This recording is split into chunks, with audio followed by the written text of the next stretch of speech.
Just starting out and picking which weapon you want to craft can be a very daunting task. Not only do you need to discover fragments of each weapon, but you need to farm a large number of resources, which takes quite a bit of time.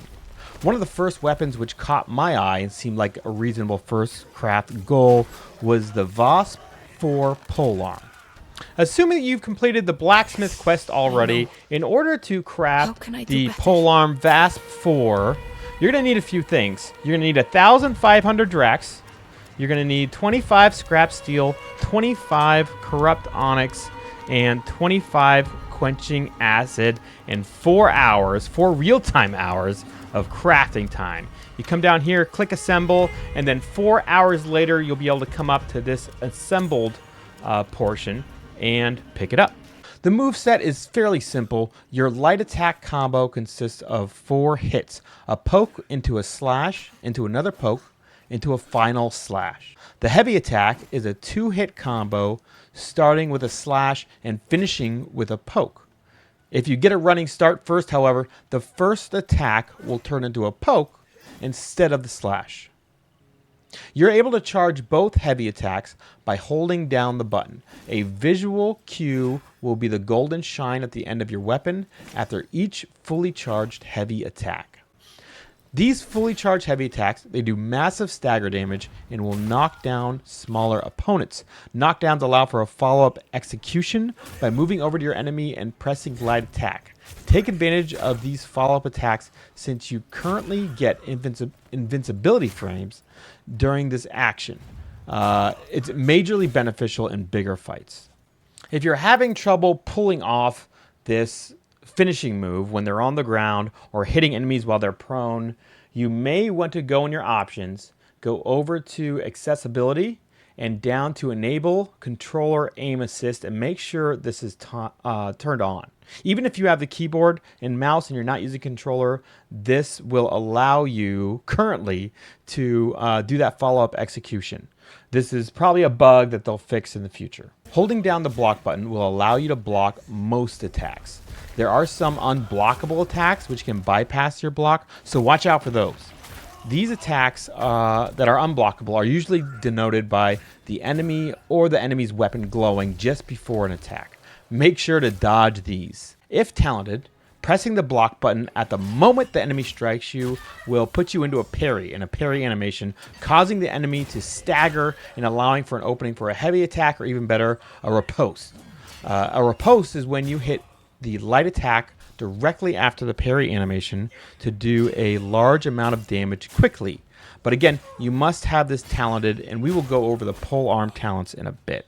Holding down the block button will allow you to manually aim, which can help you A, soft target onto a different enemy, and B, aim your polearm to be thrown like a spear. While blocking, move your reticle to aim, and then press the heavy attack button to yeet your polearm wherever you're aiming. You can press the heavy attack button again to recall your weapon to your hands, just like in God of War. Be warned, if you throw your weapon away and don't recall it, you're going to be fighting with just your fists. There are also a small range of jumping attacks for the polearm. Jumping and pressing light attack will give you a mostly useless floating slash in the air. There aren't many flying enemies at this time, which is why I call this mostly useless. But if you jump and press heavy attack, you will do a downward chop, which is also pretty useless because it doesn't do very much damage. Well, lastly, there's a couple of additional attack animations similar to the execute that we discussed earlier after you knock someone to the ground. The first one will happen when you stagger an enemy. To stagger an enemy, you need to put their stagger bar all the way up to the top, the white bar that goes around the shield denoting their level. Continue attacking an enemy while they're blocking, and they'll build up that stagger meter and become stunned for a short while. Run up to them, press R1, you'll knock them down and stab them in the chest, doing a lot of damage. There's also a polearm sneak attack. If you crouch down and sneak up on an enemy, you'll get a prompt to press R1 for a sneak attack. You'll cut their hamstrings and make them fall over, finishing them off with a sharp jab. Very brutal, extremely satisfying. I love it. Another combat action that I wanted to share that I didn't go over previously when I first recorded was the Spectre Strike.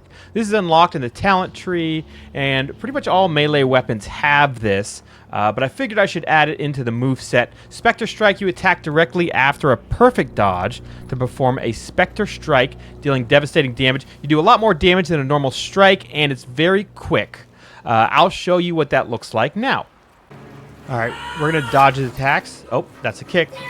There we go. You hear that noise?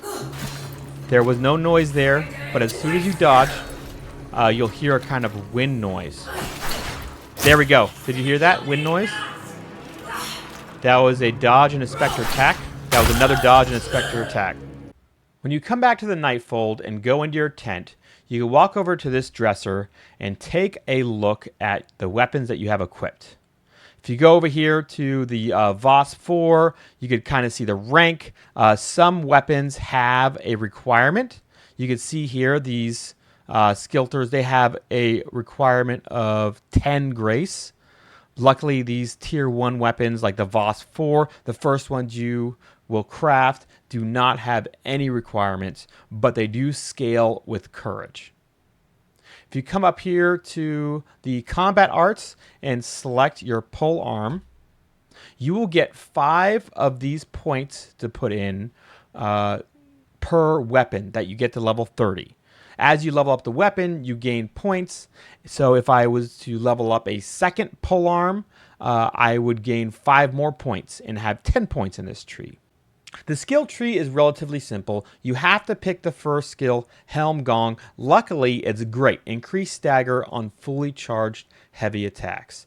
The top tree kind of goes towards your riposte and parry abilities that we talked about earlier. You know, you increase chance of smite on riposte, and you may now parry heavy enemy strikes, which is great.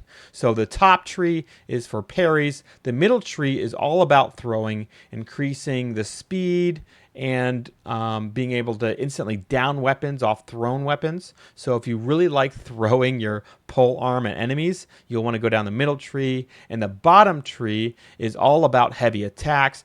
My suggestion for your first 5 points is to, of course, pick the first Helm Gong you have to pick up to go anywhere else. Then come straight up here to riposte. Riposte is huge, especially when you're surrounded by enemies and they're all attacking you. It'll give you a window to either counterattack or get away when you stagger them. And a lot of times, those attacks are going to come in to a heavy strike. If you just get used to parrying, you have this talent. If a heavy strike comes in, you don't even need to pay attention like, oh, I have to dodge now. You can just parry it like normal. These are the first 3 points I would pick up. Then I would come to the bottom for heavy attacks, charge more quickly, which is huge. Heavy attacks do a ton of damage, especially with the polearm. And then here, the Spectre Strike will allow you to do those perfect dodge attacks, dealing devastating damage. Definitely pick this up.